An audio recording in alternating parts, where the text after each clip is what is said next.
সাম্প্রদায়িকতার উৎস, তার বিকাশ, ধর্মীয় গোঁড়ামি, কখনো কখনো কুসংস্কারের নানান প্রয়োগ, এসব সামন্ততন্ত্রের এলাকার ব্যাপার।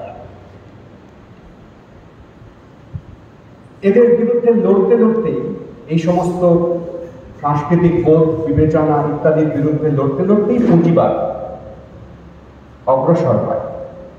মোটের উপরে ইউরোপের পরিপ্রেক্ষিত মাথায় রাখলে পুঁজিবাদের যে বিকাশের ধরন আমরা দেখেছি,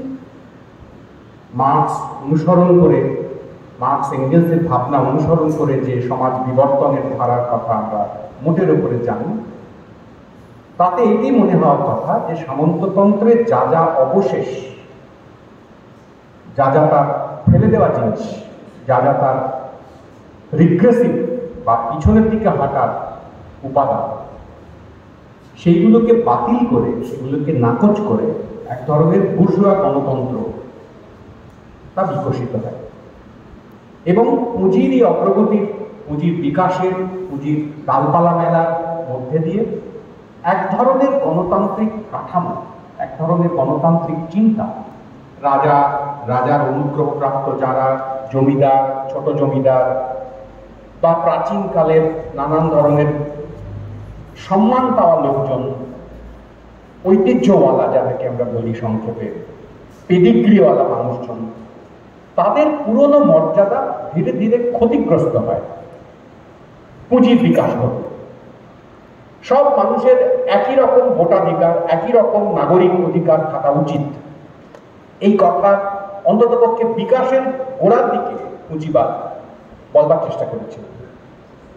যদি ইউরোপের কথা মাথায় রাখি তাহলে আমাদের এইরকম ধারণাই হবে।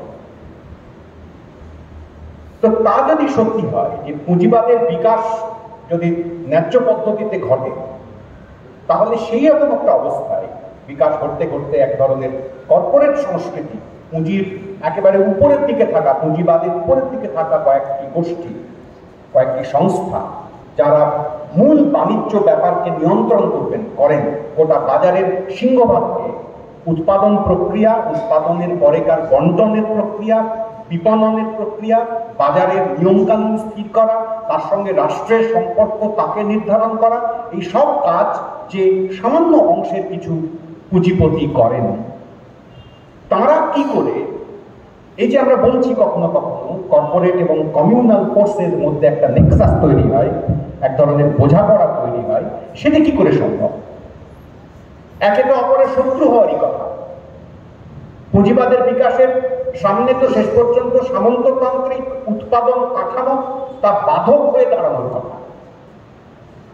উৎপাদনের যে শক্তি, সেই শক্তির এক ধরনের পিছুটা, সেইটিকে চিহ্নিত করেছিল তো পুঁজিবাদ তার বিকাশের গোড়ার দিকে, এবং তাকে ভেঙে বেরোনোর চেষ্টা সে করেছিল যে বিপুল পরিমাণ উৎপাদন প্রক্রিয়া এবং সেই উৎপাদন প্রক্রিয়ার সঙ্গে সঙ্গে তাল মিলিয়ে নতুন ধরনের একটা সাংস্কৃতিক প্রতিবেশ তৈরি করা,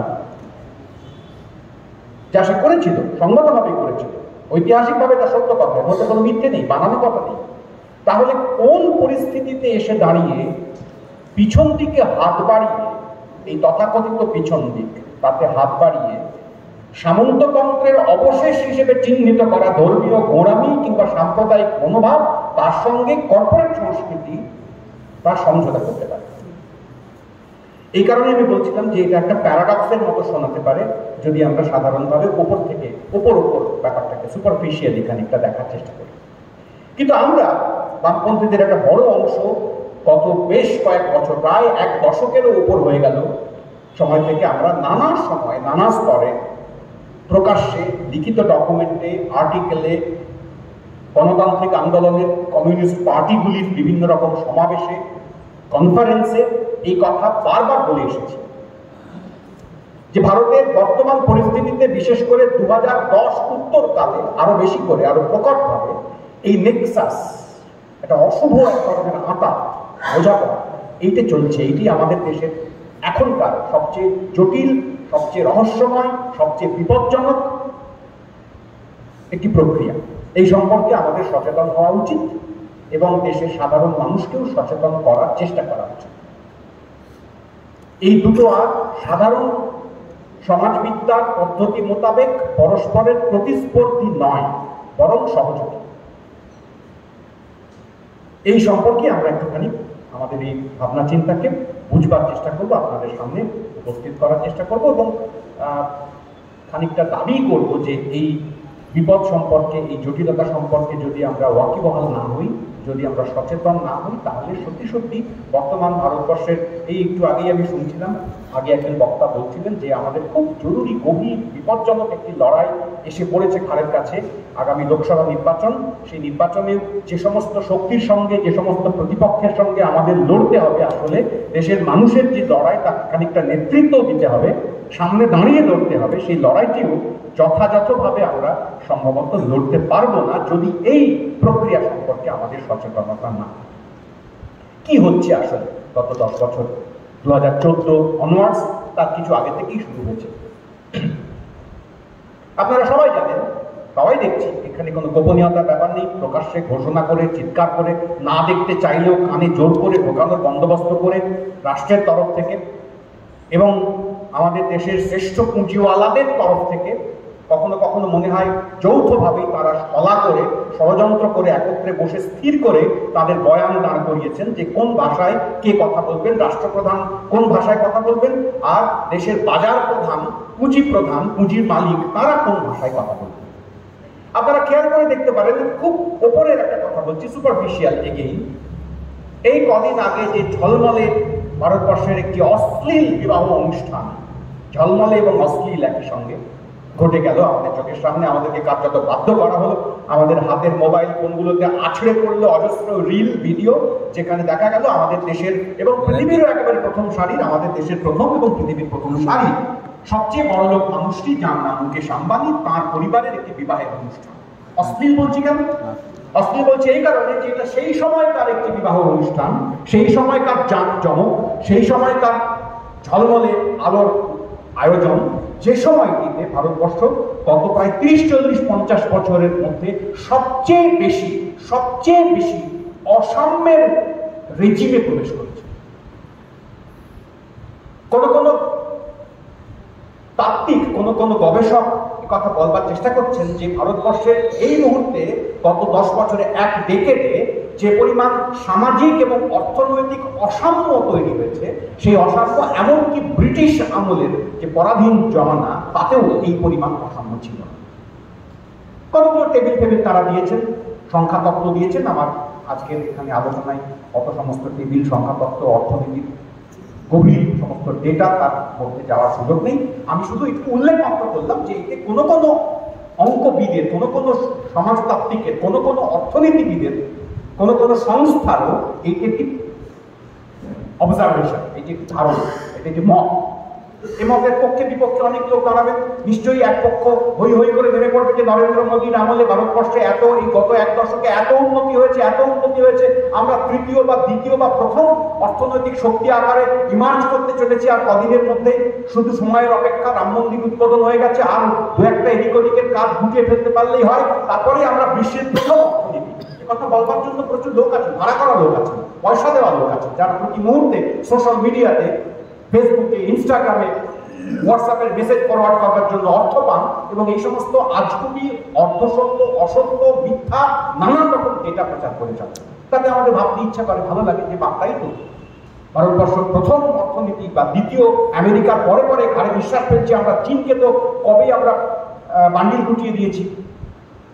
এরকম প্রচার চলবে, আছে, থাকবে, কিন্তু তার সঙ্গে সঙ্গে এরকম অবজারভেশনও খানিক আমাদের নজরে থাকার কথা, নজরে রাখা দরকার যে সত্যি কতটা অসাম্যের উপরে কার্যত আমরা দাঁড়িয়ে আছি। আমি অসাম্য কথাটা তুললাম এই কারণে, আরো অক্সফাম ইন্টারন্যাশনাল, যারা গত কয়েক বছরে খুবই বেশ নাম করা সংস্থা হিসেবে আত্মপ্রকাশ করেছেন, মাঝে মাঝে নানা রকমের ডেটা, নানা রকমের অবজারভেশন, প্রবন্ধ ইত্যাদি তারা প্রকাশ করেন, অনলাইন খুঁজলেই পাওয়া যায়। যেমন ওদের প্রচারগুলোকে খুঁজতে হয় না, ওদের প্রচারগুলো ঝাঁপিয়ে এসে আমাদের উপরে পড়ে, আছড়ে পড়ে, না চাইলেও পড়ে, কিন্তু এই সমস্ত প্রচার বা এই সমস্ত তথ্য, সেগুলো আমাদের একটু কষ্ট করে খুঁজে দিতে হয়। গুগল খুঁজলেই পাওয়া যায়, কিন্তু খুঁজতে হয়, অটোমেটিক্যালি আসে, কারণ পয়সা দিয়ে আলাদা করে লোক নিয়োগ করা নেই, যে সমস্ত তথ্য আপনার কাছে, আমার কাছে এমনি চলে আসে। তো অক্সফাম ইন্টারন্যাশনালের কোনো কোনো অবজারভেশনে গত 2021-22 এই রকম সময় অবজারভেশনের একটা পয়েন্ট আপনাদের কাছে বলবার চেষ্টা করছি। ভাইরাস অফ ইনইকুয়ালিটি ভাইরাস, এই শিরোনামে ওরা একটা রিপোর্ট প্রকাশ করেছিলেন 2021-22 সালে। তার ভারতবর্ষের প্রসঙ্গ বিস্তারিত হচ্ছে অসাম্যের ভাইরাস কিভাবে শেষ পর্যন্ত একটা গোটা দেশ, তার সংস্কৃতি, অর্থনীতি, মনের গতিপথ, চিন্তার গতিপথ তাকে বদলে ফেলতে পারে এবং ফেলছে। এই সমস্ত প্রকল্পের, এই সমস্ত কথাবার্তার ভেতর থেকে আমি একটা তথ্য শুধু আপনাদের কাছে, বেশি তথ্য আমি আপনাদের কাছে ভারাক্রান্ত করবার জন্য দেব না। একটা মজার তথ্য, শুধু মজার বলছি বটে কিন্তু আসলে মজার নয়, করুন তথ্যের কথা বলি। এই যে গত প্যান্ডেমিকের সময় আমাদের দেশের, গোটা পৃথিবীতে পুঁজিপতিরা তো বিরাট বিরাট লাভ করেছেন। প্যান্ডেমিকে সবচেয়ে বেশি লাভবান হয়েছেন পৃথিবীর শ্রেষ্ঠ, সবচেয়ে এগিয়ে থাকা বড় বড় কোম্পানির মালিকেরা। সে তারা ভ্যাকসিন বানাবার কোম্পানি হোক বা অন্যরকম কোম্পানি হোক, কোটি কোটি কোটি কোটি টাকা, মানে প্রায় কল্পনাই করা যাচ্ছে না কত কত টাকা তারা লাভ করেছেন এই সময়কার। আর কারা মারা গেছেন কথা আপনারা দেখেছেন, 2-4 পিস বড় লোক মারা গেছে বটে, কিন্তু বেশিরভাগ যারা মারা গেছেন তারা গরিব মানুষই বটে। খেতে না পেয়ে, কাজ না পেয়ে, ঘরে বন্দি থেকে খিদেই মারা গেছেন প্রচুর প্রচুর মানুষ। তো এই সময়কালে হিসেব দিচ্ছেন ওই ইন্টারন্যাশনাল রিপোর্টটির কথাই বলছি আপনাদেরকে, তার উপর ভিত্তি করেই বলছি যে মুকেশ আম্বানি এই সময়কালে প্রতি ঘন্টায় যত লাভ করেছেন, এই সময়কালে মানে প্যান্ডেমিকের সময়কালে মুকেশ আম্বানি প্রতি ঘন্টায় যত লাভ করেছেন, একজন আনস্কিলড লেবারারকে সেই পরিমাণ অর্থ উপার্জন করবার জন্য 10,000 বছর শ্রম করে যেতে পারে। মানে এটা কেমন একটা অবিশ্বাস্য বললে কম বলা হয়। কি বলছেন 10,000 বছর? হ্যাঁ, 10,000 বছর। এত পরিমাণ মুনাফা কার্যত এই প্যান্ডেমিকের সময়কালে মুকেশ আম্বানি ঘন্টায় করেছে, ঘন্টা। এই সময়কালে আরো যারা যা যা লাভ করেছেন ওই একটি বিশ্লেষণ থেকে পাওয়া যাচ্ছিল। এও আপনারা অক্সফাম বলে সার্চ করলেই গুগলে পাবেন, এমন কিছু জটিল গোপন কোনো রিপোর্ট নয়, তাতেই পাওয়া যাবে।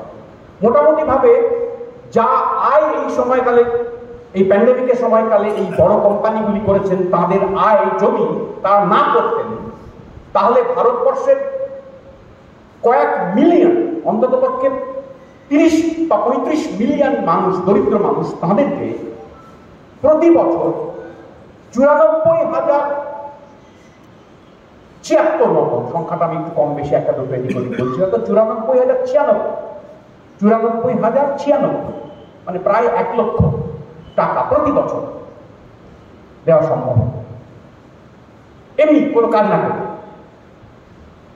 এই বিপুল পরিমাণ অর্থ কার্যত সঞ্চিত হয়েছে, জমা হয়েছে, অ্যাকুমুলেটেড হয়েছে ওই 4টে 5টা 6টা 9টা কি 10টা বড় কোম্পানির মালিকের, যাদের একেবারে মাথায় বসে রয়েছেন আম্বানি এবং আদানির মতন কয়েকজন মানুষ, তাদের পকেটে গিয়ে পৌঁছেছে। এবার খেয়াল করে দেখুন, এইরকম একটি প্রচন্ড দুর্বিষহ অসভ্যের মতো একটি শোষণ প্রক্রিয়ার সমাপ্তিকে যদি আমরা এই গোটা ব্যাপারটাকে খেয়াল করে দেখি, যে প্যান্ডেমিক এলো, ভ্যাকসিন তৈরি হলো, ভ্যাকসিনের একটি বিশেষ কোম্পানিকে প্রায় মনোপলি দেওয়া হলো সরকারি নির্দেশে, আর কেউ করতে পারবে না, ওরাই করবে, ওরাই বানাবে, ওরাই বেচবে, তা করা হলো। এই সমস্তের পরে যাদের লাভ হওয়া তাদের লাভ হলো, যাদের ক্ষতি হওয়া তাদের ক্ষতি হলো, যারা কাজ হারাবার তারা কাজ হারালো, যারা পরিযায়ী ছিল তারা আরো পরিযায়ী হলো, যারা মরার ছিল তারা মরে গেল হাঁটতে হাঁটতে কেবলমাত্র। সেই সমস্ত কাজের শেষে যখন পরিস্থিতি আবার এক রকমের স্বাভাবিক হওয়ার দিকে যাচ্ছে, সেই রকম একটি সময়ে এই পুঁজিপতি, এই বিরাট বড় মালিক, এই বড় ব্যবসায়ী, এই বড় লোক যারা, তাদের শ্রেষ্ঠ প্রতিনিধি মুকেশ আম্বানি তার বাড়ির ওই বিরাট বিবাহ অনুষ্ঠানটির আয়োজন করলেন। শুধু করলেন তাই নয়, গোটা পৃথিবীকে দেখালেন, প্রি ওয়েডিং করলেন বিবাহ পূর্বকালে। বিবাহ উত্তরকালে কি হবে তা আমরা জানি না, অপেক্ষা করতে হবে, কিন্তু বিবাহ পূর্বকালের যে আয়োজন তা দেখেই আমাদের চক্ষু চড়ক আছে।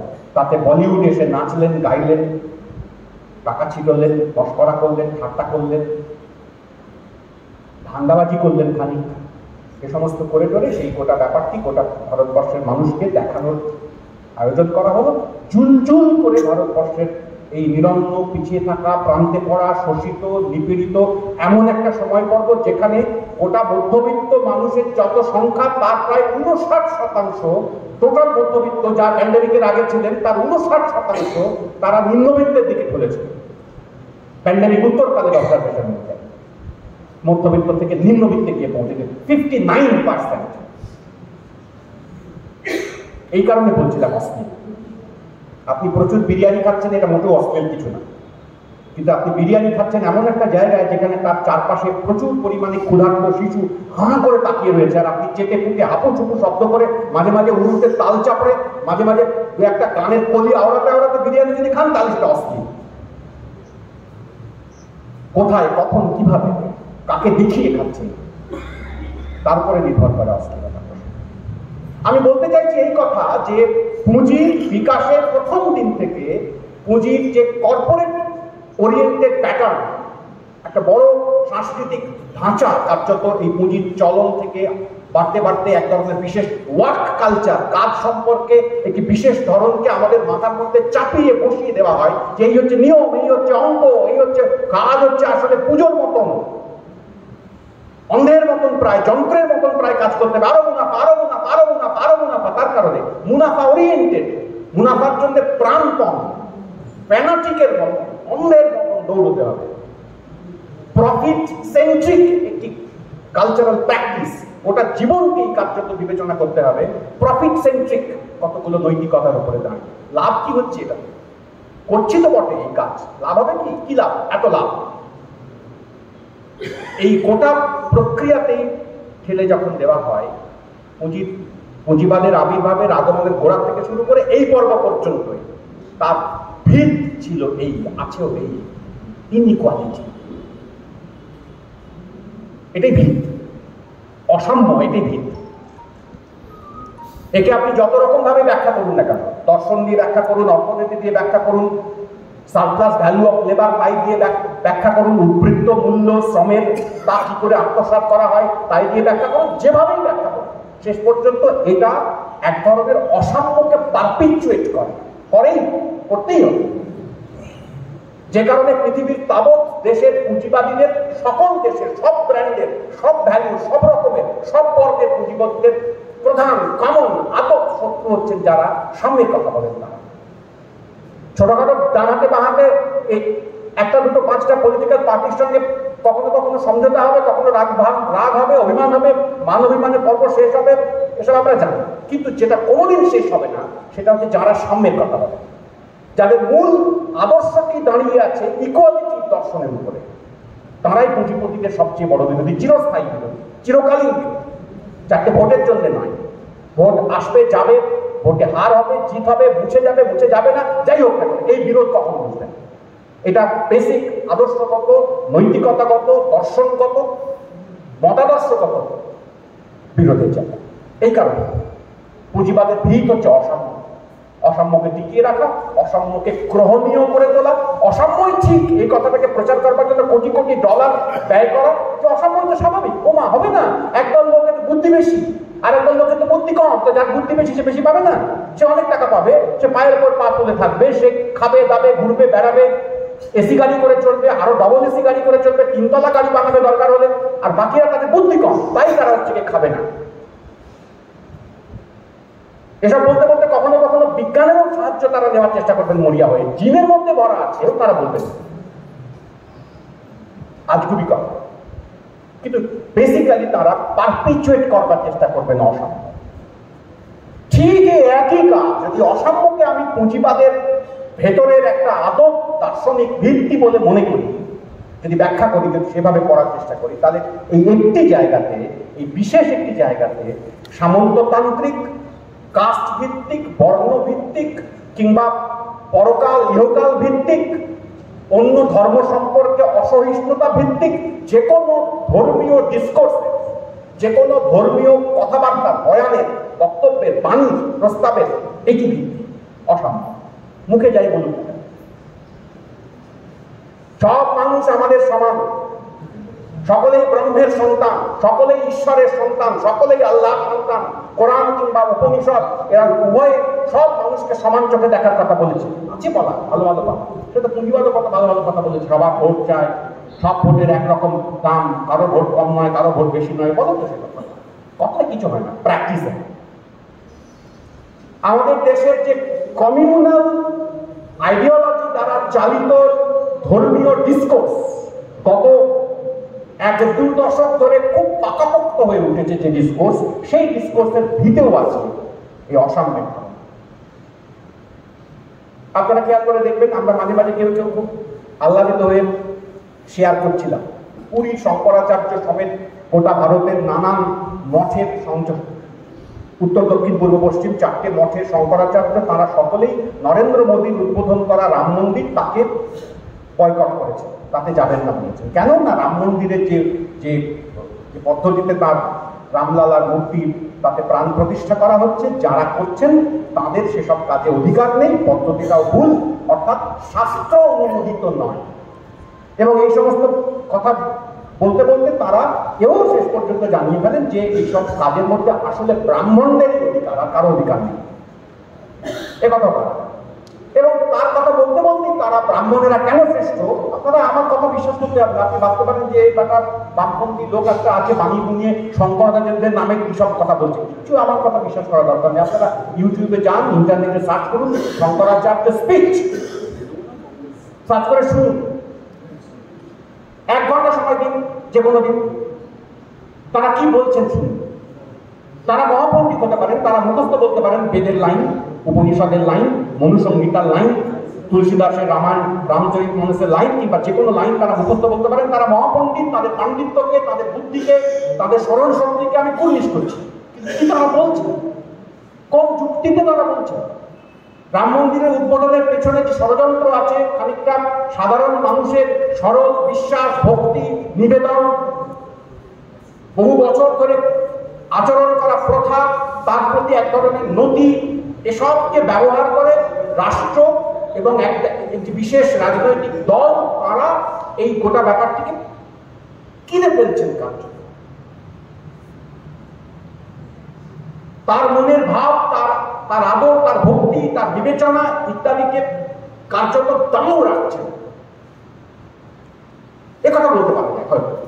কিন্তু সেটা করতে গিয়ে যদি আমরাও কখনো কখনো বলি, দেখেছো পুরী শঙ্করাচার্যও কিন্তু বলেছে যে রাম মন্দিরটা ঠিকভাবে হয়নি, দেখেছো রাম মন্দিরে যথেষ্ট নিয়ম কানুন মেনে তার উদ্বোধন হচ্ছে না, ফলে শঙ্করাচার্যরাও প্রক্ষিপ্ত। এটা আমাদের বলার কথা ছিল। আমরাও কখনো কখনো বলেছি, শঙ্করাচার্যও বিরক্ত নরেন্দ্র মোদী। কিন্তু শঙ্করাচার্য কি বলছিলেন, কোন ভাগের কথা বলছিলেন? ব্রাহ্মণের শ্রেষ্ঠত্বের কথাই বলছিলেন। তাকে কুচিয়ে কুচিয়ে প্রশ্ন করেছেন সাংবাদিকরা, আচ্ছা তাহলে ব্রাহ্মণ, ক্ষত্রিয়, বৈশ্য, শূদ্র, এই যে সমস্ত বর্ণ বিভাজন, এই যে বিভিন্ন রকম আমাদের দেশের জাতিবাদী যে ব্যবস্থা, যে কাঠামো, সেটি কি ঠিক, সেটি কি ভুল, সেটি কি উচিত, সেটি কি অনুচিত, এ বিষয়ে আপনার মত, আপনাদের মত। আপনারা খেয়াল করে দেখবেন এখন মাঝে মাঝে এই হিন্দুত্ববাদী একদল প্রফেশনাল ট্রেনিং প্রাপ্ত লোকেরা একথা বলেন যে না, আমাদের দেশের বর্ণবাদী ব্যবস্থা সেটা তত খারাপ কিছু নয়। গীতাতে বলেছে, অন্য শাস্ত্রে বলেছে, নানা জায়গাতে বলেছে, বর্ণ তো আসলে কর্মভিত্তিক, কাজ ভিত্তিক। কে কিরকম কাজ করে, যাদের ব্রহ্ম জ্ঞান রয়েছে, যারা লেখাপড়া করে তারা ব্রাহ্মণ, যারা দেশ সেবার কাজ করে, বাহুবল শক্তির প্রয়োগে যারা কাজ করে, রক্ষা করে নিজেকে এবং অন্যকে, তাদেরকে বলা হবে ক্ষত্রিয়। যে কেউ ক্ষত্রিয় হতে পারে, যে কেউ ব্রাহ্মণ হতে পারে, যে কেউ এই পদ্ধতিতে বৈশ্য হতে পারে, যে কেউ শূদ্র হতে পারে। শূদ্রের কাজ হচ্ছে সকলকে ভালো করে দেখে শুনে রাখা, খারাপ কাজ কিছু, ভালো কাজ। এর মধ্যে তো জন্মগত ব্যাপার কিছু নেই, তো কর্মগত ব্যাপার। এই কথা বলবার চেষ্টা করেন কেউ কেউ, তারা খুলে দেখেন না, তারা দুষ্টুমি করেন হয়তো বা বদমাইশি করেন। দুষ্টুমি আর বদমাইশি এক নয় যদিও, ওই জন্য দুটো শব্দ ব্যবহার করলাম। কেউ কেউ হার্মলেস দুষ্টুমি করেন, কেউ কেউ ইচ্ছাকৃত বদমাইশি করেন সত্যটাকে ঢেকে দেওয়ার জন্য। এ নেই নানা শাস্ত্র থেকে কর্ম এবং বর্ণের সম্পর্ক হয়তো 1টা 2টো 5টা শ্লোক তুলে নিয়ে এসে দেখিয়ে দেওয়া যায়, কিন্তু মনুসংহিতা কি করবেন, যেখানে শূদ্রদের সম্পর্কে একের পর এক ডেরোগেটরি, অপমানজনক, মান সম্মান নিয়ে টানাটানি করা কথাবার্তা বলা হয়েছে। শূদ্র কি কি কাজ করতে পারবে না তার তালিকা তৈরি করে দেওয়া হয়েছে। ব্রাহ্মণ কোন কোন অপরাধ করলেও যে ব্রাহ্মণ বলে তার অপরাধ হবে না তার কথা বলা হয়েছে। শূদ্র এবং মেয়েরা বেদ পাঠ শুনলে তাদের কি করতে হবে তার তালিকা করে দেওয়া হয়েছে। তাহলে বলতে হবে মনুসংহিতা বাদ ফেলে দাও, মনুসংহিতা আসলে হিন্দু শাস্ত্র বিরোধী, মনুসংহিতা আসলে ভারতবর্ষের যে প্রাচীন আসলে কর্মবাদী বর্ণ ব্যবস্থা তার উল্টো কথা বলে, তাই বলতে হবে। তা তো বলা যাচ্ছে না, তা তো কেউ বলছেন না। ওই সেই কবে বাবা সাহেব আম্বেদকর বলেছিলেন, একবার পুড়িয়ে ফেলেছিলেন মনুসংহিতা। পুড়িয়ে ফেলা ঠিক কাজ নয়, কোনো বই পুড়িয়ে ফেলা উচিত নয়। হিস্টোরিক্যাল ডকুমেন্ট, ভারতবর্ষের মানুষ এক সময় দাঁড়িয়ে এইসব কথাবার্তা বলেছিল, ভেবেছিল, সে কথা অস্বীকার করার তো কিছু নেই। আমি একই কথা করে বলবো কিনা এটা প্রশ্ন। কোনো বইতে বা কোনো বিষয়কে আগুনে পুড়িয়ে দিয়ে শেষ পর্যন্ত কোনো কাজের কাজ সে অন্য কথা ছেড়ে দিন। আপাতত এইটুকু বলা যেতে পারে যে অনেক চেষ্টা করা সত্ত্বেও ভারতবর্ষের এই বর্ণ ব্যবস্থা তত খারাপ কিছু নয়। আসলে ইংরেজরা এবং কমিউনিস্টরা তারা একটুখানি ভারতের হিন্দুদেরকে অপমান করতে চায় বলে কাস্টিজম নামক একটা পদার্থ এখানে তৈরি করেছে, আবিষ্কার করেছে।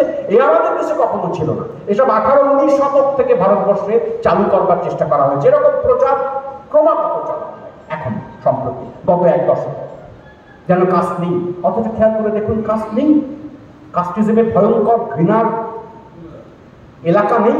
উত্তরপ্রদেশ, মধ্যপ্রদেশ, ছত্তিশগড়, রাজস্থান, গুজরাট, এই গোটা উত্তর ভারতের বলয়, এমনকি দক্ষিণ ভারতের কোনো কোনো জায়গায় এই কয়েক বছর আগে এক তথাকথিত নিচু জাতের মহিলা মন্দিরে ঢুকে পড়েছিলেন বলে মন্দিরের পুরোহিত চেলা কাঠে আগুন জ্বালানো কাঠ নিয়ে তাকে তাড়া করেছিলেন মন্দিরের বাইরে বেরোনোর জন্য।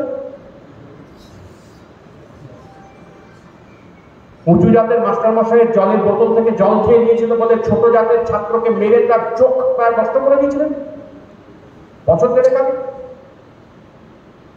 প্রতিদিনই এরকম ঘটনা ঘটে থাকে। এক ধরনের অসাম্য তাদের ধর্মীয় ডিসকোর্সের প্রধান ভিত্তি। কিন্তু প্রশ্ন হচ্ছে, একটা ক্ষেত্রে অসাম্য পুঁজিবাদের কর্পোরেট সংস্কৃতির প্রধান ভিত্তি, তাকে তারা নানাভাবে প্রতিষ্ঠা করার চেষ্টা করে।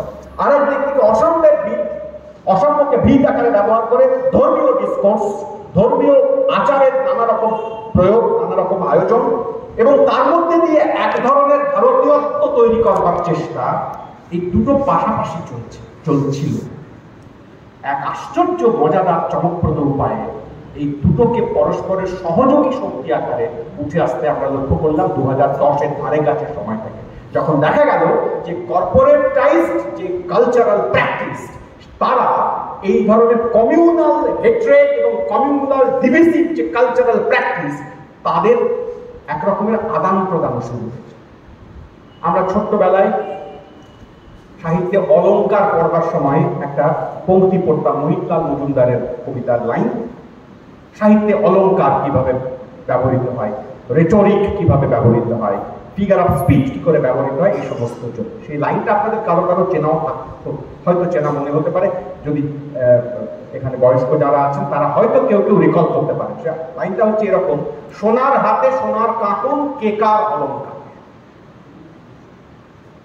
কনটেক্সটটা আলাদা, একটুখানি বুঝিয়ে বলি কনটেক্সটটা কি। কনটেক্সটটা হচ্ছে এই, চমৎকার সুন্দর একটা সোনার বর্ণের হাত, তাতে কেউ একটা সোনার কাঁকন করেছে। হাতটিও এত সুন্দর, কাঁকনটিও এত সুন্দর যে সোনার হাতে ওই সোনার কাঁকন পরার পরে যিনি দর্শক দেখছেন তিনি চমকিত হয়ে ভাবছেন যে কে কাকে সুন্দর করলো।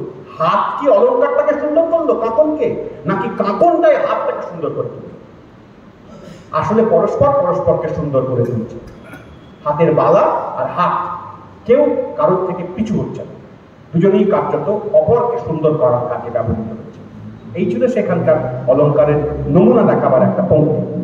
ঠিক এক্স্যাক্টলি সেই কাজটি আমাদের দেশে এই মুহূর্তে চমকপ্রদভাবে, পৃথিবীর ইতিহাসে এমন ঘটনা খুব বেশি জায়গায় ঘটেনি, এই কমিউনাল হেট্রেড, কমিউনাল ডিভিশন, তাকে কেন্দ্র করে তৈরি হওয়া সাংস্কৃতিক ধরন, বৈশিষ্ট্য আর উচ্চপক্ষের কর্পোরেটাইজড যে কালচারাল প্র্যাকটিস, তা একে অপরকে সুন্দর করে তোলার কাজে ব্যবহৃত হয়েছে, যুক্ত হয়েছে। এ ওকে পুষ্ট করে, ও একে পুষ্ট করে। কেন এটা ঘটল? কি তাতে লাভ কার? এইরকম আশ্চর্য সখ্য ঘটাতে শেষ পর্যন্ত তার ফলাফল কি হতে পারে? এইসব নিয়ে নানা রকম তত্ত্বকথা, তর্ক বিতর্ক ইত্যাদি আসতে পারে। ফ্যাকচুয়ালি এইটা আমরা লক্ষ্য করছি বটে, আপনারা খেয়াল করে দেখবেন। ওই যে একটু আগে আমরা ওই যে মুকেশ আম্বানির বিবাহের কথা বলবার চেষ্টা করছি, না ভুল বলবার মাধ্যমে করবেন, মুকেশ আম্বানির ছেলের বিবাহের কথা যখন আমরা বলবার চেষ্টা করছিলাম, তাতেও বেশ কিছু চমৎকার ভিডিও খুব পরিকল্পনা করে ছড়িয়ে দেওয়া হয়েছিল। মুকেশ আম্বানির পুত্র সন্তান, তার প্রতি আমার শুভেচ্ছা রইল। তিনি বিবাহের অনুষ্ঠানের মধ্যেই এক সাংবাদিককে ভিডিওতে বাইট দিচ্ছেন, বিয়ের প্রসঙ্গে বাইট দেওয়ার কথা, বিয়ে করে কেমন লাগছে, বা বিয়ে না করলে কি হতো, আচ্ছা এই বয়সে এখন তুমি বিয়ে করলে কেন, বিয়ের পরে কি পরিকল্পনা, এসব কথা বলাই যেতে পারে বিয়ে ওরিয়েন্টেড। না, তাকে প্রশ্ন করা হলো রাম মন্দির বিষয়ে তোমার কি বক্তব্য বিয়ের মণ্ডপে, এবং তিনি তার অন্যান্য কর্মকাণ্ডের পাশাপাশি রাম মন্দির সম্পর্কে একটা চমৎকার নাতিদীর্ঘ স্ক্রিপ্টে তৈরি করা, আগে থেকে বানানো, ফ্লুয়েন্টলি বলা একটি ভাষণ দিলেন, ছোট্ট 2.5 মিনিটে। তিনি কত রাম ভক্ত, তারা কত রাম ভক্ত, তারা কবে থেকে, ছোট থেকে কতদিন ধরে অপেক্ষা করে আছেন এই দিনটার জন্য, এসব তিনি জানালেন ওই বিবাহ অনুষ্ঠানে, ওই বিরাট চাকচমকের মাঝখানে। সেইতে বিবাহের অনুষ্ঠানের জন্য জুলজুল করে তাকিয়ে থাকা ভারতবাসী যারা দেখছিল, কেমন করে বিয়ে হয় বড় লোকে দেখ, কেমন করে বড় লোকের বিয়ের সময় খেতে হয় দেখ, কেমন করে খাবার সাজানো হয় দেখ, কেমন করে শাড়ি পরতে হয় দেখ, কেমন করে হাঁটতে হয় দেখ, কেমন করে প্রচন্ড লক্ষ লক্ষ কোটি কোটি টাকার হিরে গলায় ঝুলিয়ে তারপরে ভাব করতে হয়, হিরে বিষয়ে আমার কোনো আগ্রহই নেই দেখ। এই ভাবছিল যখন গোটা দেশ, ভারতবর্ষ, তখন ওই কথাটি তার কানে এসে পৌঁছল যে আমরা কবে থেকে অপেক্ষা করছিলাম এই দিনটার জন্য, খুব খুশি হয়েছে। ভারতের 1 নম্বর পুঁজিপতির ছেলের বিয়ের অনুষ্ঠান আর রাম মন্দিরে রামলালার আগমন, এই দুটি স্টেজড, একসঙ্গে স্টেজড। কি চমৎকার, কি একাকার। এই গোটা মন্দির প্রকল্পে এবং গোটা ভারতবর্ষে শুধু মন্দির নয়, মন্দিরকে কেন্দ্র করে, মন্দিরের আগে, মন্দিরের পরে যারা মন্দিরপন্থী লোক, বিশেষ করে মন্দিরপন্থী বলতে আমি যারা মন্দিরপন্থী নেতা, সাধারণ মানুষের কথা বলছি না, তাদের মধ্যে অনেক মন্দিরপন্থী মানুষ আছেন যারা ভিতরের আবেগ থেকে, ভালোবাসা থেকে, প্রীতি থেকে, শ্রদ্ধা থেকে, স্নেহ থেকে এই মন্দিরের দিকে বা রামলালা মূর্তির দিকে, রামের ভক্তির দিকে তারা তাকিয়ে থেকেছেন। তাদেরও সঙ্গে চূড়ান্ত পঞ্চকথা হয়েছে, সে প্রশ্নে পরে আমি আসছি, শেষে সেটাই আমার মূল কথা হবে। কিন্তু তার বদলে যারা এটাকে ব্যবহার করছিলেন, বিক্রি করছিলেন, যারা এটাকে কার্যত মার্কেট করছিলেন, শ্রীরামচন্দ্রকেই কার্যত যারা এভাবে মার্কেট করছিলেন, বাজারে এনে ফেলেছিলেন যারা, তাদের কি আশ্চর্য সক্ষম। আপনারা এখন খেয়াল করে নিশ্চয়ই দেখেছেন, এখন আর নতুন কথা নয়, এখন কাগজে অনেক দিন প্রচুর চেষ্টা করার পরে শেষ পর্যন্ত ঢেকে চেপে আর রাখা গেল না। দেখা গেল এখন যে নির্বাচনী বন্ডে কোন কোন বড় বড় কোম্পানি, দেশের সরকারে যারা আছেন তাদেরকে জেতানোর জন্য কত মরিয়া হয়ে হাজার হাজার কোটি টাকা তারা কার্যত ঘুরপথে, বাঁকা পথে, দরকার পড়লে নিজের পকেট ফাঁকা করেও নিজের যত আয়, সে আয়ের চাইতে ডোনেশন বেশি করে তারা দেওয়ার চেষ্টা করেছেন। কি মরিয়া, কি বিপুল মরিয়া, ডেসপারেশন যাকে বলে। ভারতবর্ষের ক্যাপিটালিস্ট সেকশন, তাদের কি চূড়ান্ত ডেসপারেশন, যাতে এই সরকারই শেষ পর্যন্ত ক্ষমতায় থাকেন, এই দলই যাতে ক্ষমতায় থাকে। এবং ক্ষমতায় থাকতে গেলে এই দলের অন্যতম বড় একটা উপায় হচ্ছে এই বিশেষ কমিউনাল ডিভিজিভ হেট্রেড যুক্ত প্রচারকে আরো বেশি তীব্রতা দেওয়া। তাই তারা এই কমিউনাল ডিভিজিভ বিভিন্ন কোর্স, বিভিন্ন কথাবার্তা, বিভিন্ন বয়ান, তাকেও খানিকটা ফেসিলিটেট করে। করলে কি হবে? করলে যেটা হবে সেটাই সবচেয়ে মজার কথা। একদিকে এই বর্তমান দেশের শাসক অংশ, শাসকের যে চেহারা বা চরিত্র, তারা যেমন এই কমিউনাল ডিভিজিভ বিভিন্ন রকম বক্তব্য, বাণী, ভাবনা ইত্যাদির উপরে ভর করে গোটা দেশের মানুষকে একটা অখণ্ড, এক হোমোজেনিয়াস একটা ধরনের রূপান্তরিত করবার প্রাণপণ চেষ্টা চালাচ্ছেন, তেমনি তারা এই কাজটি করতে করতে আরেকটি গুরুত্বপূর্ণ কাজ করছেন। সেই গুরুত্বপূর্ণ কাজটা হচ্ছে এই গোটা দেশের যে বিপুল, শুধু দেশ নয় গোটা পৃথিবীরই পুঁজির আরো দুর্দম, আরো নৃশংস, আরো নির্লজ্জ, আরো আনজাস্ট প্রসারের জন্য যে পরিমাণ জমি, জল, জঙ্গল, নদী, অরণ্য, খনি চায় দরকার, যে পরিমাণ রিসোর্স দরকার, যে পরিমাণ রিসোর্স সে নিজে নিজে কিছুতেই জোগাড় করতে পারবে না বা পারতে গেলে তাকে অনেক কষ্ট করতে হবে, সেগুলিকে আরো সহজে কি করে তাদের মুখের সামনে তুলে দেওয়া যায় তার বন্দোবস্ত করছে। এইটি হচ্ছে সেই বিশেষ কমন অংশটুকু যাতে এই কর্পোরেট সংস্কৃতি এবং কমিউনাল ফোর্সেস তাদের মধ্যে সমঝোতার যে মূল নির্যাসটুকু, মূল চাবিকাঠিটুকু, এইটি সেই জায়গা। কেন কর্পোরেট শক্তি শেষ পর্যন্ত এই বিশেষ কমিউনাল ডিভিসিভ ফোর্সের কাছে এত বেশি পরিমাণে এগিয়ে আসছে, তাকে ফেসিলিটেট করার চেষ্টা করছে, তাকে এনকারেজ করছে, তাকে প্রচার করবার জন্য এত আয়োজন করছে, এতগুলো বিভিন্ন কোম্পানির দ্বারা চালিত বিভিন্ন নিউজ চ্যানেল, মিডিয়া যাকে বলে সাধারণ মিডিয়া, তারা প্রতিনিয়ত 24 ঘন্টা কেন এই বিশেষ ধরনের প্রচারকে বারবার করে চালিত করার চেষ্টা করছে? তার কারণ যে এইটা যদি করা যায় তাহলে তার ফলে যদি এই বিশেষ সরকার টিকে থাকে, তাহলে তার ফলে তার পুঁজি বিকাশের, মুনাফার লকলকে জীব সেটা খানিকটা তৃপ্ত হবে। কাশ্মীরের 370 ধারা যে বিশেষ বিতর্ক, জটিলতা, সেই জটিলতার সবচেয়ে বেশি গুরুত্বপূর্ণ লাভ হচ্ছে কার? 370 ধারা উঠে যাওয়ার পরে সেখানে সাধারণ মানুষের জীবনযাত্রায় বিরাট আকাশ পাতাল পরিবর্তন হয়েছে, এ কথা একটা মিথ, বানানো কথা। লাভ যা হয়েছে তার নাম গৌতম আদানি। তার কারণ সেখানকার লিথিয়ামের খনি কাশ্মীর অঞ্চলে, সেই খনির উপরে তার অধিকার ধীরে ধীরে বেড়েছে। খেয়াল করে দেখবেন মণিপুরে এত বড় যে বিরাট জাতি বিদ্রোহ, ভ্রাতৃঘাতী বিদ্রোহ, কুকি নামক একটা বিশেষ প্রাচীন, বহু প্রাচীন এক জনগোষ্ঠীর মানুষ, তাদেরকে প্রায় নিশ্চিহ্ন করে দেওয়ার জন্য উঠে পড়ে লেগেছে আরেক দল, শাসক দলের মততেই উঠে পড়ে লেগেছে। কেন তা? ওই আদিবাসী মানুষজনের অরণ্যের বিরাট অধিকার পেতে হবে, ওই অরণ্য ভূমিগুলিকে ক্রয় করবার কিনবার অধিকার দিতে হবে বাকিদেরকে। কারণ এই বিরাট অরণ্য, ব্যক্ত অরণ্য অঞ্চল, তা বিপুল পরিমাণ পুঁজিপতিদের লকলকের জীবের সামনে উন্মুক্ত করে রয়েছে। ওইটা চার দাঙ্গা করে হোক, ভ্রাতৃঘাতী দাঙ্গা করে হোক, একে অপরের বিরুদ্ধে মৃত্যুর মিছিল বইয়ে দিয়ে হোক, যেমন করে হোক, শেষ পর্যন্ত ওই অধিকারটুকু চাই। জমি চাই, খনি চাই, নদী চাই, এবং তারপরের ধাপে গিয়ে শেষ পর্যন্ত এই গোটা এই নদী, খনি, জমি, জঙ্গল যাই আমি পাই না কেন, তারপরে পরের ধাপে আমার মুনাফা চাই। এটাই প্রধান। তো সেইটা করতে গেলে যে সরকার আমার হয়ে এই কাজগুলি করে দেবেন, প্যান্ডেমিকের গভীর বিপদের মুহূর্তে যখন দেশের মানুষ বাড়ি থেকে বেরোতে পারছে না, সরকারের দায় দায়িত্ব কিছুই সরকার রাখছে না, সেই রকম মুহূর্তে সরকার গোপনে কতগুলি গুরুত্বপূর্ণ বিল পাস করেছেন একের পর এক, কোনো ডিসকাশন ছাড়া, কোনো আলোচনা ছাড়া, কেবল এই বিশেষ বিপদটির সুযোগ।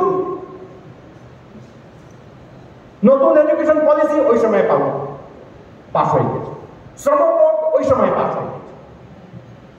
একটার পর একটা সাধারণ মানুষের স্বার্থ বিরোধী এবং পুঁজিওয়ালাদের স্বার্থের পক্ষে থাকা বিল, আইন ওই সময় পার্লামেন্টে পাশ করে নিয়েছেন। আমি আপনি তখন ধুকছি, আমি তখন ভাবছি যে পৃথিবীর সভ্যতার শেষ কিনারায় এসে দাঁড়িয়েছি কি, এখান থেকে কি আর কখনো বেরোনো সম্ভব হবে? খেয়াল করে দেখুন, আজ থেকে 2.5-3 বছর আগে আমাদের বহু মানুষ ভাবছিলেন যে এটাই বোধহয় শেষ, আর বোধহয় শেষ পর্যন্ত ঘুরে দাঁড়ানোর কোনো সুযোগ পাওয়া যাবে না। দেশের সাধারণ মানুষ একদিকে করোনার ভয়ে, কোভিড-19-এর ভয়ে, আর একদিকে না খেতে পাওয়ার ভয়ে, জাস্ট না খেতে পেয়ে মুছে যাওয়ার ভয়ে যখন কাঁপছেন, সেই সময় কাদের মাথায় একটুও দরদ নেই, এক ফোঁটা দরদ নেই। ঠিক সেই সময় তারা কৃষকের স্বার্থ বিরোধী, শ্রমিকের স্বার্থ বিরোধী, ছাত্রের স্বার্থ বিরোধী তিনটে গুরুত্বপূর্ণ আইন, বিল তারা ওই সময় পার্লামেন্টে পাশ করিয়ে নিয়েছে, কোনো বিরোধিতা ছাড়া। এ কাজ কে করবে? পুঁজির মালিকের, আদানি আম্বানির বন্ধু সরকার ছাড়া এইরকম নৃশংস, অমানবিক, দরদহীন কাজ আর কে করতে পারে? যে করবে তার পক্ষেই তো থাকবো, সে যা করতে বলবে তাই তো করবো।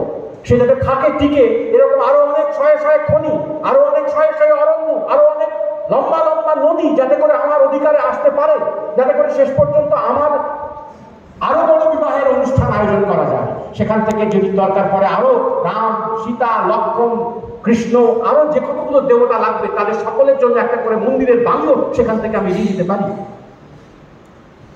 একই বলে এক্সেস,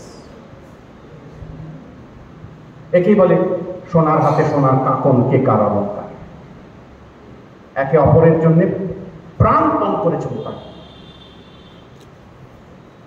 একদিকে বহু প্রাচীন স্বাধীনতার অনেক আগে যে স্বাধীনতা কার্যত পছন্দ ছিল না, আমাদের দেশের যাকে আমরা ফার রাইট সেকশন বলি, তাদের স্বাধীনতার পরে স্বাধীনতার পতাকাও তাদের পছন্দ ছিল না, স্বাধীনতার পদ্ধতি তাদের পছন্দ ছিল না, ভোট কারা দেবে তা পছন্দ ছিল না, জাতীয় সঙ্গীত কি হবে তা পছন্দ ছিল না, পতাকার রং কে হবে তাও পছন্দ ছিল না।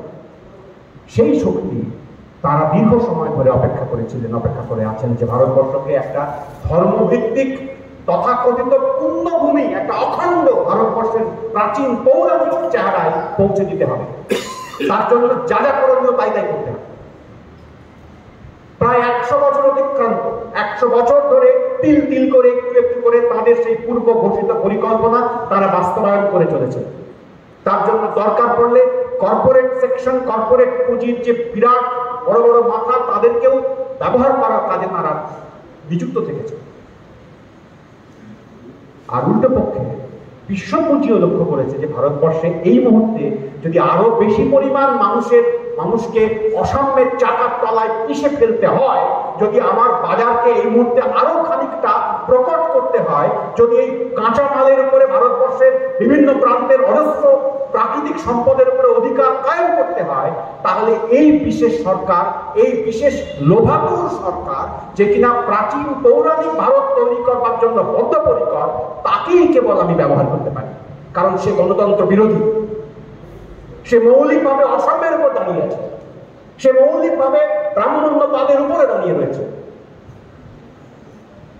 তার স্বার্থ আমি পালন করছি এই কথা যদি আমি তাকে বোঝাতে পারি, তাহলে তাকে নিয়েই সবচেয়ে দ্রুত আমার স্বার্থের কাজ হওয়া সম্ভব। কংগ্রেস আর বিজেপির মধ্যে কি বিরাট কথা অর্থনৈতিক নীতির প্রশ্ন।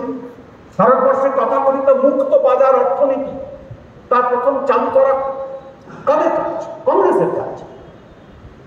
1990 দশকের গোড়ার দিকে তৎকালীন অর্থমন্ত্রী মনমোহন সিংয়ের হাত ধরে যে দরজা খোলা শুরু হচ্ছিল, তারপর দরজা একটুখানি ফাঁক বাড়তে বাড়তে দরজা উড়িয়ে দেওয়াল ভেঙে পড়েছে প্রায়। এখন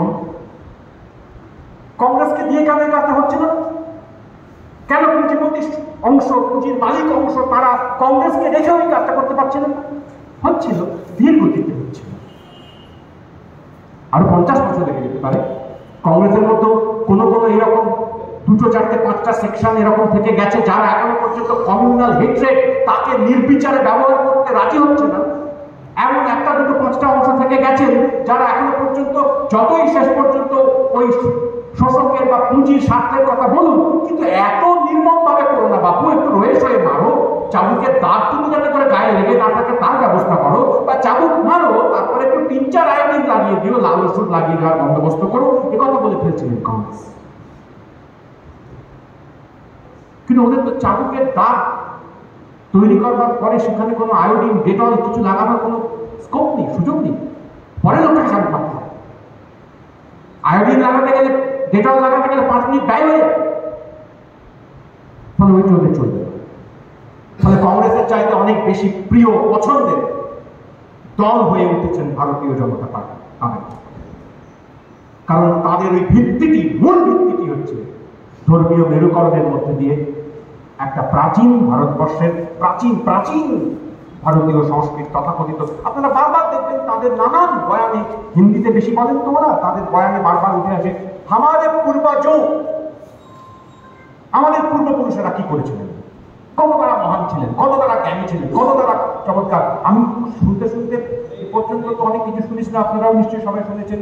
আমাদের প্লাস্টিক সার্জারির জ্ঞান ছিল, গণেশের মাথা তা দেখলেই বুঝতে পারা যায় কি করে মানুষের মাথা কেটে গেলেও সেখানে মাথা জুড়ে দেওয়া সম্ভব। ফলে আমরা কবে থেকে প্লাস্টিক সার্জারি জানি।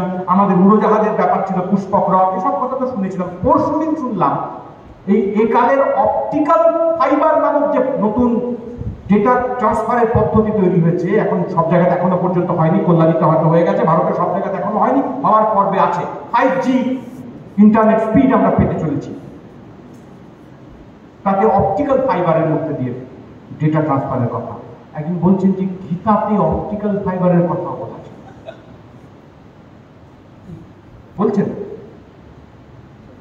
ওই অপটিক এই শব্দটুকুর কাছাকাছি ধ্বনিতে মিলবে এমন একটা শব্দ বের করে নিয়ে এসছেন। এই দেখো, এটা হচ্ছে অপটিক্যাল ফাইবার। আমরা তাও জানতাম, খ্রিস্টপূর্ব 2000 বছর আগে আমাদের অপটিক্যাল ফাইবার সম্পর্কে জ্ঞান ছিল। এবং এই কথাটা ক্রমাগত এত জোরের সঙ্গে এত রিপিটেটিভলি বলা হচ্ছে, তাতে আমাদের মতন মানুষ, সাধারণ মানুষ, আমার আপনার মতন নয়, আমার আপনারা তো অপেক্ষাকৃত প্রিভিলেজড, আমার আপনার মতো প্রিভিলেজ নয় যে মানুষ, যে মানুষের পিঠ বেঁকে যাচ্ছে ক্রমাগত, যে মানুষ আগামীকাল কেন আগামী ঘন্টায় বাঁচবার কথা নিয়ে ভাবিত, আগামীকাল, আগামী বছর, আগামী দিন নয়, আগামী ঘন্টা কি করে বাঁচবো তাই নিয়ে চিন্তিত যে লোক, ধনুকের মতো যার পিঠ বেঁকে গিয়েছে চাপে, আতঙ্কে, বেদনায়, সেই লোকটির কাছে আপনি যদি কাজের সুযোগ না দিতে পারেন দীর্ঘদিন দীর্ঘদিন দীর্ঘদিন, কিন্তু সেই সময় যদি আপনি তাকে একটুখানি গর্বের সুযোগ এনে দেন, অহংকার করবার সুযোগ এনে দেন, তাহলে তখন সেটিকেই তার শ্রেষ্ঠ জিনিস বলে মনে হয়। দীর্ঘদিন হবে না, বুদবুদ দীর্ঘদিন থাকে না, বুদবুদ বাড়তে বাড়তে বাড়তে বাড়তে একসময় দুম করে থাকে, তা ঠিক, কিন্তু খানিকক্ষণ করে ওই পিঠ বেঁকে যাওয়া মানুষ, যার রাত্রিরে ঘুম হয় না আর সারাদিন যে ঘুমে ঢোলে, সেই মানুষ, তাকে আপনি খানিকক্ষণ প্রাইড গর্ব অহংকার তার উত্তেজনা দিন, আর তাতেও যদি কাজ না হয় তাহলে তাকে আপনি এক ফোঁটা ঘৃণা দিন পাশের লোকটির জন্য, তার এই দুরবস্থার জন্য পাশের লোকটা দায়ী, এটা বোঝান। তার এই কাজ না পাওয়া, খেতে না পাওয়া, তার দেওয়ালে পিঠ থেকে যাওয়া, তার যাবতীয় অপমান, এই সমস্ত কিছুর জন্য দায়ী আসলে বিধর্মী একটা মানুষ। যারা বহিরাগত তাদেরকে কেটে বাদ দিয়ে দিলে, সরিয়ে দিতে পারলে, দেশ থেকে দূর করে দিতে পারলে, তাদেরকে দ্বিতীয় শ্রেণীর নাগরিক করে দিতে পারলে, তোমার জন্য অনেক কাজ থাকবে। তুমি আমার সেই প্রাচীন সৌর্যের সময়ে, প্রাপ্তির সময়ে, যখন রাজার জন্য সবাই জান দিতে পারত আর রাজাও সবার জন্য জান দিতে পারতেন, সকলের ঘরে ঘরে খাবার, দুধ, ঘি, পেঁড়া, সকলের ক্ষেত ভরা ধান বা অন্যান্য সবজি, সকলের বাড়িতে কি সুন্দর শিশু, স্বাস্থ্যবান, কি সুন্দর গুরুকুল, তাতে মেয়েরা এবং ছেলেদের মধ্যে কোনো ভেদ নেই, এসব গল্প ক্রমাগত চলছে। এও একদিন শুনলাম, আপনারাও নিশ্চয়ই শুনে থাকবেন কেউ কেউ, ওই যে আমাদের ছোটবেলায় প্রাচীন মুনি ঋষিদের কথা পড়তে পড়তে কখনো কখনো অপালা, গার্গী, মৈত্রেয়ী এদের কথা আমরা পড়েছি, শুনেছি, যে একজন, দুজন, পাঁচজন এরকম অসামান্য বিদুষী পণ্ডিত মহিলাও ছিলেন, যারা হয়তো ঋষি ছিলেন না, ঋষি কন্যা ছিলেন কিংবা ঋষি পত্নী ছিলেন, কিন্তু তাদেরও গভীর প্রজ্ঞা ছিল। ওই 3, 4, 5, 6, 10 জন, তাদের কথা। কদিন আগে একটা ছোট্ট রিল ভিডিও এখন আমাদের দেশে খুব খনির মতন ব্যাপার, কোথায় কোথায় যে কিভাবে ছড়িয়ে পড়ছে আপনারা তা ভালো করে হয়তো টেরও পাচ্ছেন না, সবাই আমরা জানতেও পারছি না। তাতেই এক ভদ্রলোক বলছেন, জানো এই গার্গী, মৈত্রী, অপালা এরা সবাই এক একটা বিশ্ববিদ্যালয়ের ভাইস চ্যান্সেলর ছিলেন, এদের আন্ডারে 20,000 করে ছাত্র পড়তো, ছাত্রীরা একসঙ্গে পড়তো। আকাশ থেকে পড়লেও কম বলা, ভাইস চ্যান্সেলর, গার্গী, মৈত্রী, অপালা, ঋষিপত্নীরা, তারা 20,000 করে ছাত্র নিয়ে এক একটা ইউনিভার্সিটি করতেন, তার চালাতেন। অবলীলায় বলে চলেছেন। এই সমস্ত অবলীলায় বলে চলা কথা, প্রাচীন ভারতবর্ষের প্রচন্ড প্রজ্ঞার কথা, আল্লাহের কথা, তৃপ্তির কথা, সুখের কথা, কেবল সেইখানে যেতে তোমাকে বাধা দিচ্ছে এক পিস মুসলমান, এক পিস খ্রিস্টান। তোমাকে এই সমস্ত সুখ কেড়ে নিয়েছে এক পিস মুঘল, এক পিস বাবর কিংবা এক পিস অরঙ্গজেব। আর তোমার সামনে যে লোকটাকে তুমি দেখছো, ওই ভাই দুটো কালো রকম দেখতে লোক, জমি চাষ করছে, ও হচ্ছে অরঙ্গজেবের 23তম প্রজন্ম। তাহলে কি হাতের কাছে অরঙ্গজেবকে না পেলে অরঙ্গজেবের 23তম প্রজন্মকে পাচ্ছি, তার জন্য খুন করতে না পারলেও তাকে থুতু রাখছে, ঘৃণা রাখছে। এই সবই কাজ তো আমাকে তৃপ্ত করবার জন্য, আমাকে খানিকটা নিরাপদ করবার জন্য। যদি এটা করতে পারি তাহলে কি হবে? এই কাজ যদি আমি সমাজে চালিয়ে দিতে পারি তাহলে কি লাভ হবে? তাহলে এই লাভটি হবে যে আমার চোখের সামনে অরঙ্গজেব কিংবা বাবর কিংবা কিংবা 14 গোষ্ঠীর তার আগেকার লোকেরা যা যা কাজ করেছিল তার মধ্যে কতগুলো খারাপ কাজ নিশ্চিতভাবে ছিল। রাজারা কোন কালে ভালো কাজ করে, সব নিশ্চিতভাবে খারাপ কাজ ছিল। কিন্তু আমার বর্তমান রাজা যে আমার পায়ের তলা থেকে আমার সমস্ত খনির, নদীর, জমির, অরণ্যের, শ্রমের সমস্ত অধিকার কেড়ে নিচ্ছেন ক্রমাগত, যা আমার এখন পাওয়ার কথা তা যে আমাকে এখন দিচ্ছেন না, এইটা আমার খেয়াল থাকবে না,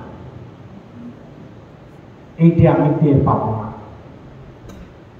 এবং এইটা করবার জন্য, এই টের না পেতে যাতে করে পারি আমি, তার জন্য ক্রমাগত 35টা টেলিভিশন চ্যানেলকে আমি কিনে রাখবো, যারা প্রতিদিন রাম মন্দিরের গল্প কেবল বলবেন, লুট হয়ে যাওয়া খনির গল্প বলবেন না, শ্রম কোডের কথা বলবেন না, কৃষক আন্দোলনের কথা বলবেন না, ট্রেড ইউনিয়নের আন্দোলনের কথা বলবেন না, শ্রমিক আর কৃষকদের ঐক্যের মধ্যে দিয়ে ভারতবর্ষ যে বদলে যেতেও পারে সেই সম্ভাবনার কথা বলবেন না। আর কারণ বলবেন না এই কারণে তারা কার্যত তাদের স্বার্থের জন্য এই সরকারকে নিয়োগ করেছেন। আর এই সরকার নিয়োগ হওয়ার পরে পরোক্ষে ওই কর্পোরেট সংস্থার কিছু কিছু লোককে পুনর্নিয়োগ করেছে। একে অপরকে নিয়োগ করার মধ্যে দিয়ে কার্যত ওরা লুটে চলেছে। আর এই লুট পারপিচুয়েটেড হচ্ছে, এই লুট ক্রমাগত প্রসারিত হচ্ছে, পাকাপাকি হচ্ছে। এই গোটা লুটই দাঁড়িয়ে রয়েছে যাতে অসাম্য টিকে থাকে তার ভিত্তি করে। এই গোটা অসাম্যের উল্টো দিকে দাঁড়িয়ে ইনইকুয়ালিটি ভাইরাস এর মধ্যে আমরা তার আক্রান্ত হয়ে রয়েছে। এই মধ্যে তার বিরুদ্ধে রুখে দাঁড়ানো, তার বিরুদ্ধে চিৎকার করা, সীমিত ক্ষমতা, খুব বেশি পরিমাণে টেলিভিশন, মিডিয়া ইত্যাদি সাহচর্য, সমর্থন, সহযোগ না পাওয়া, এসবই আমাদের দুর্বলতার দিক, যারা আমরা সামনের কথা বলি শেষ পর্যন্ত। যে মতেই যায় না কেন, সমান সমান। পৃথিবীতে জন্ম নেওয়া প্রতিটি মানুষই তার নিজের জন্মের জন্য দায়ী নয়, কেউ।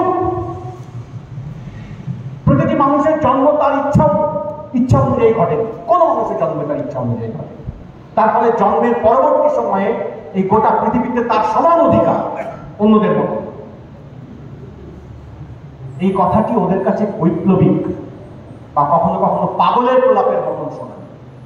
কারণ এই কথার মধ্যে তারা আসলে ভয় পান, পুঁজিওয়ালারা ভয় পান, মালিকেরা ভয় পান, বড়লোকেরা ভয় পান, আমরাও কখনো কখনো ভয় পেয়ে যাই। এই কথার ভিতরে আসলে বোধহয় গোপনে রয়েছে পরের ধাপে কিংবা তারপরের ধাপে কিংবা তারপরের ধাপে আসতে হয়তো অ্যাবলিশন অফ প্রাইভেট প্রপার্টির কথা। এরা বলে ব্যক্তিগত সম্পত্তি, ব্যক্তিগত মালিকানা তাকে ধ্বংস করার কথা বলছে। বলিনি এখন, কোনোদিন বলবো কিনা তা জানি না, তা বলতে পারছি না এখনো বলবো। কিন্তু এটুকু বলছি যে জন্ম নেওয়া পৃথিবীতে প্রতিটি মানুষ কোনোভাবে কোনো বর্ণে, জন্মগত বর্ণে কিংবা অর্থগত দিক থেকে কৌলিন্যে কিংবা গায়ের রঙে কিংবা ভাষায় কিংবা অন্য কোনো প্রকার তার ডিসক্রিমিনেশন চলবে না। এমন ব্যবস্থায় চায় যাতে সমস্ত জীবিত মানুষ সমান অধিকার পায়। এই কথাকে যদি আপনারা বামপন্থা বলেন তো বামপন্থা, এই কথাকে যদি কমিউনিস্টদের আদত কথা বলেন তো কমিউনিস্টদের আদত কথা, এই কথাকে যদি আপনারা ভালো মানুষের কথা বলেন তো ভালো মানুষের কথা। যদি আপনাদের মনে হয় এই নেহাত ইউটোপিয়া কখনো হবে না, ফাইন, তাহলে এখন ইউটোপিয়া ভবিষ্যতে হবে, নিশ্চয়ই হবে। কিন্তু যাতে না হয় তাতে দুই পক্ষ সামন্ততন্ত্রের অবশেষ, সামন্ততান্ত্রিক ব্যবস্থার ভগ্নাবশেষ, তার মধ্যেকার যে এক ধরনের ধর্মীয় আগ্রাসনপন্থী বিশেষ একটা প্যাটার্নের ধরনের দেশ তৈরি করা, সমাজ তৈরি করতে যারা আগ্রহী তাদের আগ্রহ, আর উল্টো পক্ষে একটা অত্যন্ত অসভ্যের আগ্রাসী বাজারে তারা নিয়ন্ত্রণ চালানোর চেষ্টা যারা করেন তারা আপাতত এই দেশের পরিপ্রেক্ষিতে তারা একে অপরকে সাহায্য করার ব্রত নিয়েছে। কারণ তাদের উভয়ের শত্রু এক, জনতা।